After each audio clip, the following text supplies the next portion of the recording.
Hello and welcome to Legendary Africa, the podcast where a disembodied voice speaks about African myths, legends, and folklore straight into your ear canal. So, Squirt and I are currently walking through your memory banks, or as I like to call them, your archives. And boy, do you have a lot. Happy, sad, exciting, conflicted, bizarre, and just well-lived memories. I think there's really a lot to treasure in our lives, and our memories of our loved ones and our experiences is something we need to treasure the most. On a less mushy note, Squirt has a little cold. The poor baby. I don't suppose you have a kitchen somewhere in your memory bank, do you? Squirt could do with some nice chicken soup. Uh-oh. Sounds like Mulan and the cowboys are catching up. We gotta scram. Come on, Squirty.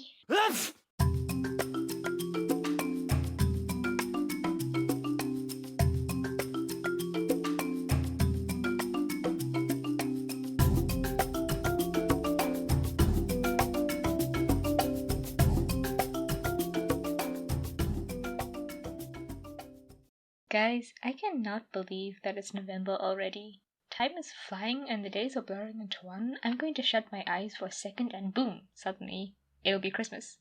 As it is, the shops are already all set up for Christmas. They have the trees out with colourful baubles and Christmas crackers. There is something quite magical about seeing Christmas deco out, and I always feel a little like we're about to enter Narnia or something when I walk past a Christmas tree. This Christmas is going to be difficult for everyone, I think, since 2020 has been the worst to everybody. It's going to be difficult for us personally as a family, but I do believe that we'll get through it together. I also wanted to quickly talk about why I took a break last week and didn't release an episode. Everyone was really supportive when I announced that I was taking a break, and I truly appreciate it. But for those who didn't quite understand, I took a break firstly because my sister was coming down to spend the weekend with us, and I didn't want to be worrying about writing, recording, and editing an episode in between the visit. After Charlie passed away, family time has become more important than ever. I also didn't want that extra stress on me for that week and decided that for my own health it was better that I took a break. I meant to use the break as well to get my website and YouTube updated, but honestly that didn't happen. I just caught up on some sleep and tried to start some self-care routines. I've been trying to exercise every week and meditate fairly often. I had a good start, but right now I'm falling behind again. I will get everything updated soon though, I promise. I'm also working on some other exciting projects which I hope to share with you all very soon. Alright, enough about me. Let's get into today's myth. Pharaoh Rhampsinitus and his treasure, our very first folktale from Egypt.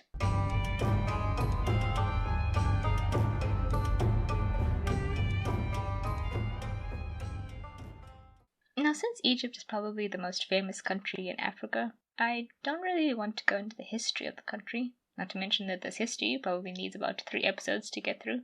Instead, I would like to talk about some interesting and bizarre facts about Egypt. Did you know that the Egyptians invented the 365-day calendar we all use today? There's an entire myth behind this as well, but I'll leave that for another episode. The Pyramid of Khufu at Giza weighs as much as 16 Empire State Buildings. 16! That's heavy, bro. Makeup in ancient Egypt was used by both men and women, and they used copper and lead to produce green and black makeup. Not only was it supposed to protect them from the sun, but the ancient Egyptians believed that it would also produce magical healing powers. So get your makeup on, guys. And lastly, did you know that the ancient Egyptians invented toothpaste? That's right. A 1,500-year-old recipe found on papyrus dating from around the 14th century AD claims to make a powder for white and perfect teeth that transforms into a clean toothpaste when placed inside your mouth. The recipe calls for 1 drachma, 1/100th of an ounce, of rock salt, 1 drachma of mint, and 1 drachma of the dried iris flower, all mixed with around 20 grains of pepper. Now, when modern researchers tested the recipe, they found that it produced what they called a pungent-smelling paste, which initially bled the researchers' gums, but which was more effective than many 19th century or early 20th century toothpaste products. I'm in no way endorsing the use of such a recipe, although if you do try it out, email me and let me know how it went. So those are my few bizarre facts about Egypt. Our story is a tale which was related to the Greek historian Herodotus by an Egyptian priest. The tale involves a mighty pharaoh, a great deal of precious treasure, a reluctant murder, and a helpful hand. I'm sure you're wondering if I meant to say a helping hand, but no, I meant to say a helpful hand. You'll get it soon.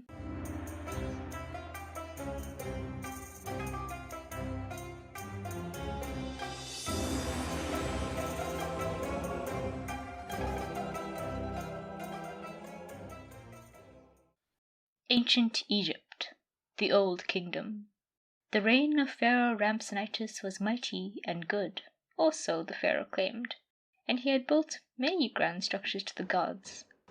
But the most important structure which he had built was a large stone chamber beside his own palace. Pharaoh was very proud of his grand treasure chamber, but what he didn't know was that one of the builders had secretly altered the building plan. He had constructed a stone block in the structure which could be removed from the outside. However, this very same builder soon fell ill after the construction of the building, and, before passing on, told his two sons about his secret. He told them where to find the stone and the measurements they would need. Soon the father passed away, and the two sons were left to grieve together in their small house. Their mother wept day and night, and her wails eventually woke the sons from their own grief. "We must fetch father's treasure," said the one brother to the other. "But it is in the Pharaoh's chamber," the other brother objected, his face pale and drawn tight with sadness. His older brother scoffed. "It is our father who toiled day and night to build that chamber, and it is our father who fell ill because of that chamber, and our father who died with no rewards for his hard labor. So we, as his sons, are owed a small part of the great Pharaoh's treasure," the brother concluded. The younger brother, who was initially reluctant, was now nodding eagerly. "You are right, my brother. Let us go and take our father's legacy. It will bring joy to mother to see it." The brothers held each other's arms fondly before preparing 2 sacks and waiting for the dark of night to fall. Soon the crescent moon was high in the sky, and the air thick but silent. The 2 brothers silently journeyed to the treasure chamber, and, creeping past the guards stationed at the entrances of the chamber, followed their father's instructions and found the special stone block. They removed it, crept into the chamber, and filled their sacks with treasure before replacing the stone and fleeing quietly home. The next day the pharaoh discovered that some of his treasure was missing, and stood baffled with his guards inside the chamber. "How could this have happened?" he mused. The doors were still sealed shut, and the guards had seen nothing. It's as if the treasure had simply vanished, and it would have remained a puzzle had the brothers not gotten greedy. The brothers returned again to this chamber, and still more treasure, then again, and again and again until the treasure in the chamber had reduced significantly. Finally, the pharaoh, frustrated and fed up, ordered for traps to be laid within the chamber. "Since you lot are so very useless, we can only hope that these traps will catch the thieves," the pharaoh said as he stared at his guards in disdain. The brothers returned that night, and, as usual, removed the stone from the chamber. The older brother crept in and started towards the treasure, but soon found himself caught in the trap. Unknown to his younger brother, he stayed there for some minutes, his mind going over all his options, until he arrived at the only option he had. He must die. Meanwhile, the younger brother was waiting outside in the cool night air, keeping an eye out for the guards.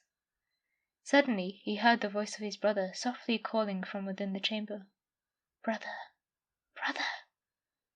Instantly he entered the chamber, and soon found his brother trapped. "No!" he shouted, and rushed forward. But his brother put out his hand, palm facing towards him, silently imploring him to stop. And he obeyed. His older brother gazed sadly at him. "My brother, I cannot escape from this trap, and I have thought over all my options. There is only one option. No, let me finish. I must die. Don't object," he harshly whispered as he saw his younger brother open his mouth to protest. His eyes softened. "My brother, I cannot escape, of that I am sure. But you can, and you must. If they find us both here, we will both die, and then what use is our father's legacy to our mother? No, take the treasure we have and leave now. But before you go, you must do one last thing. And what I ask makes me hate myself." The younger brother told his brother that he would do anything his brother wanted.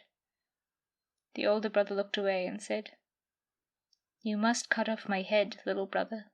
so the gods do not know who I am and cannot find you."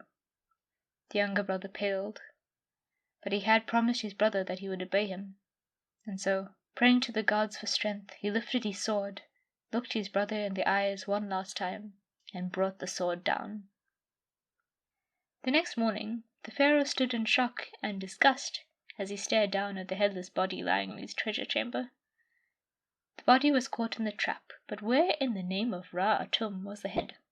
And how had it entered the chamber in the first place? Then a cunning plan came into the Pharaoh's mind.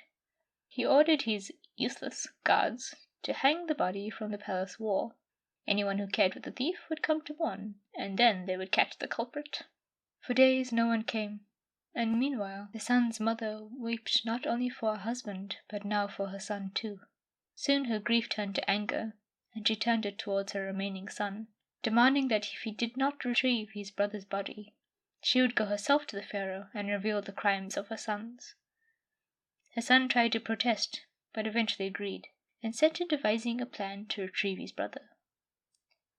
Soon he was driving a donkey-driven wagon filled completely with flasks of wine. As he drew near to the palace gates, he removed the stoppers of some of the flasks. As the wheels of the wagon jostled over the uneven road, some of the flasks shifted, and soon wine was flowing onto the ground. The brother began to cry out, and held his head in mock agony at the loss of his wine. The palace guards, ignoring the upset man, ran forward and began grabbing the flasks for themselves. He pretended to be angry at the men, but they soon began apologizing, and so he pretended to joke with them as he secured the stoppers once more. "Have a few drinks on me, then. You are both great men who work so hard for so little." The men cheered and drank some more, and even more, until they were passed out next to the wagon. The brother waited until he heard soft snores emanating from the guards, before climbing up and carefully taking his brother down from the wall. He laid him down across the donkeys and drove carefully away, pausing only once in his escape to cheekily shave the one side of the guards' faces. His mother greeted him happily and was finally able to wash her son's body and grieve fully. The next morning, the Pharaoh was about ready to decapitate all his guards himself. Fuming, he demanded a description of the robber from his guards, but they sheepishly admitted that they were too drunk to remember what he looked like. The Pharaoh made several small choking gestures with his hands, but turned and left before he did anything rash. There was only one thing to do. He left to find the only other intelligent person in his palace, his daughter.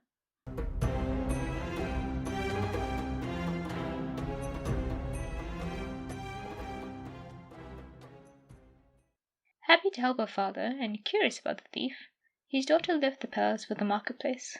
Hoping to find out where the thief lived, she wandered through the busy marketplace past women selling fine carpets, men selling fresh fish, or at least they claimed that it was fresh, and avoided little boys who tried to steal her fine bracelets from beneath her sleeves. She spoke to several men and asked around for the thief. Eventually she found him, but only because he had left his house and come out to the market looking for her. The brother had heard that the princess was looking for him and decided to meet with her, a cunning plan forming in his mind. And so when they met, the princess asked him, "What is the most wicked thing you have ever done? And what is the most skillful thing you have ever done?"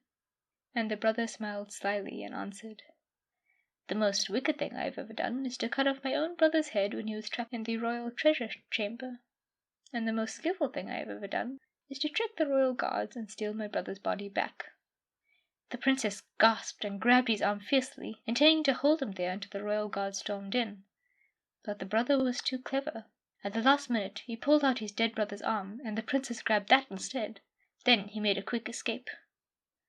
The princess was shocked and impressed, and when she told the Pharaoh about this thief, the Pharaoh himself was impressed, as he had found a man as clever as his daughter. So he issued a full pardon for the brother and offered a substantial reward, and upon meeting him was further impressed by his manners, intellect, and skill, so much so that he offered his daughter's hand in marriage to the bolder son. His daughter was pleased that she had been curious about the artful thief, and was happy to find someone who could equal her intellect. And so, the story of the treasure of Pharaoh Rhampsinitus travelled far and wide, and everyone soon knew how clever and skillful the Egyptian people were.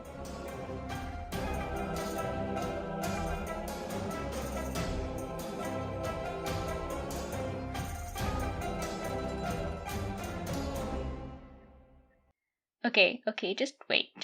I have questions. Firstly, why didn't the Pharaoh just order his guards to patrol around the treasure chamber instead of simply standing at the entrances? I mean, sure, the guards are kind of dumb, but his instructions were also kind of dumb. And secondly, the brother was just carrying around his dead brother's disembodied arm, just in case the princess tried to grab him. I mean, am I the only one who thinks this is both gross and odd? And one more thing. The Pharaoh married his daughter to the brother. So does that mean all the treasure the brother stole is back in the chamber? And did he tell the Pharaoh about the special block that can be taken out from the outside? And what did the mother think about all this? Okay, I know that was like 3 more questions, but I need answers, people. In any case, it's a great Egyptian tale, and typical of the ancient Egyptians to leave us with more questions than answers. My main sources for this story: realmofhistory.com, the Mythology and Folklore UN textbook, which has been taken from the book called Egyptian Myth and Legend by Donald Mackenzie, which was published in 1907. Now I want to end off this Egyptian tale with some bizarre facts about mummies. Number 1. The bandages of an ancient Egyptian mummy, when unwrapped, can stretch for 1.6 kilometers. Factoid number 2. Mummy flesh was believed to have healing properties, and in medieval Europe was a popular medical remedy. For more on this, see Dr. Richard Sugg's book Mummies, Cannibals and Vampires, The History of Corpse Medicine from the Middle Ages to the Falun Gong. It's very interesting. Factoid number 3. During mummification, onions were sometimes used to fill in cavities such as eye sockets. I know, disgusting. I mean, onions are the worst vegetable. And now it's time for an all-new segment called Highlights of Africa, a segment where I talk about some amazing and inspirational things happening in Africa.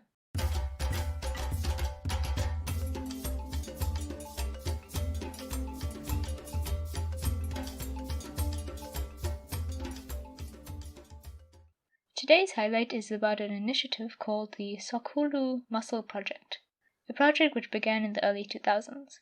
Along the KwaZulu-Natal north coast, rich mussel sources can be found. However, prior to 1996, laws were in place which prohibited the harvesting of these mussels as they were not deemed to be subsistence food. Yet the people of Sokolu, a community which lived in poverty along the coast, relied on these mussels as a source of protein which prevented complete starvation.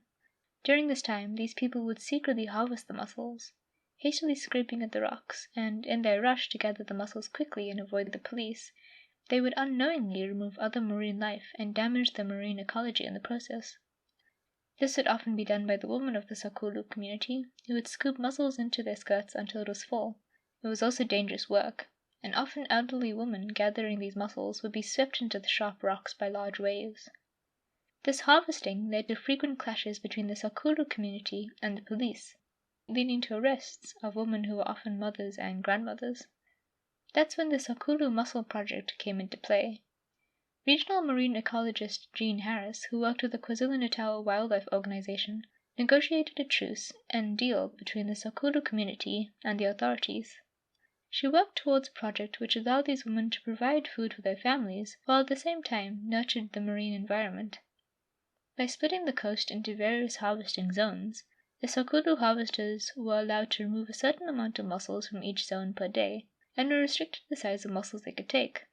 This obviously came with its own problems, such as insufficient harvest for the survival of the community, resentment and animosity between the harvesters and the officials, and the fact that the female harvesters were initially reluctant to voice their opinions due to decades of oppression. But eventually, the project succeeded through a blend of traditional knowledge and scientific study, and now the harvesters themselves explain to others the importance of gathering the mussels with care for the good of both the community and the environment. It's truly amazing what can be achieved by working together, and how people can help both humanity and the environment. My main sources for this highlight were 2 articles from the Mail and Guardian, entitled The Coastal Gatherers and Making the Most of Marine Resources.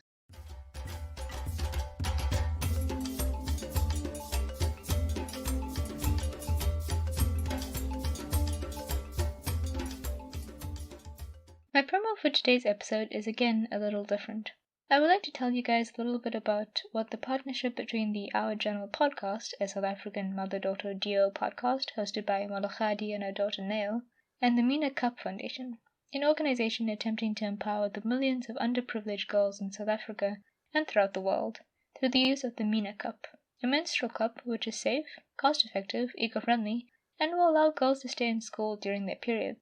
Many girls in South Africa and across the world miss school during their periods because they do not have the money to buy enough pads or tampons. The MINA Cup is washable, hygienic, and can be used for up to 5 years, so schoolgirls can stay in school without worrying about buying pads or tampons.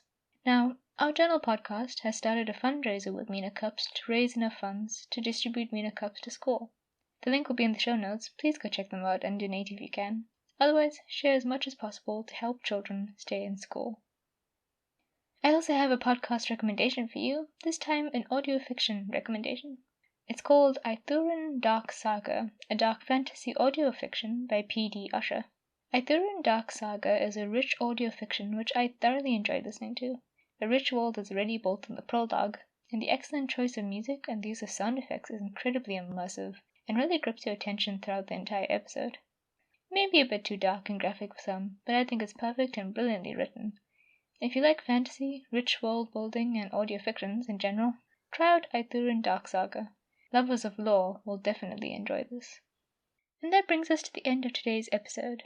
In case you missed the news in the Halloween episode, my dad, Woody Puther, has recently published his book Mythic Tales Retold, a book written in a limerick-like style retelling myths of old such as myths about Zeus, Atlas, Prometheus, Vishnu, Mahale, Loki, Pharaoh from African myth, and so many more amazing gods. It's available to buy on Rakuten Kobo as an ebook, and hopefully we can share more exciting news soon about where else it'll be available. I would like to ask you all to share and support his book by following him on social media, visiting his website, and of course, buying his book if you are able. Please visit the Kobo site to check it out, and remember to leave a review if you do read and enjoy it. I'm leaving all relevant links in the description below, and I will also be posting them on my social media. My dad also recently appeared on Siobhan Clarke's podcast, The Myth, Legend, and Lore podcast, for a Gathering of the Skulls episode in which he read out a chapter called Chaos and Gaia from his book. It was such an honor, and we were all incredibly delighted when Siobhan invited my dad onto her podcast. And a big thank you again to the amazing host of the Myth, Legend, and Lore podcast for featuring his book. The link to the episode can be found in the show description as well. Other than that, I have been your host, the Shira, the disembodied voice you can't escape. And Legendary Africa is produced by the infamous Hestia the Dog, and we have an unpaid intern, as you know, Athena the Doggo. Thank you for listening and joining me today. Remember to subscribe to Legendary Africa wherever you listen, iTunes, Spotify, Google Podcasts, wherever, and to share with your friends, family, assorted pets, and any of your local flora and fauna, including those mussels. If you like what you hear and want to share that love, please go ahead and leave us a review on iTunes, Podchaser, or anywhere else you can leave comments.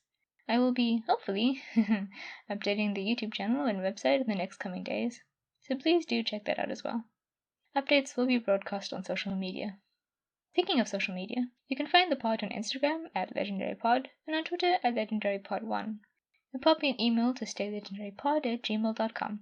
I welcome all myth ideas, prompts, favorite recipes, and pictures of your doggos, cats, and reptiles, except snakes. And please, no birds or arachnids, as they are, in fact, devil's spawn.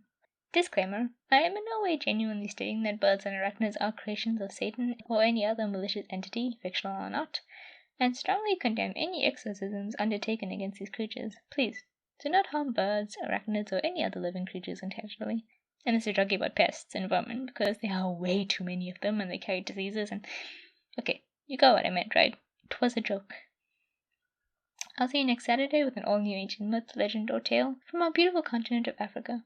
Until then, tell your loved ones you love them, thank the angel on your shoulder, stay safe, stay sexy, and stay legendary. Bye!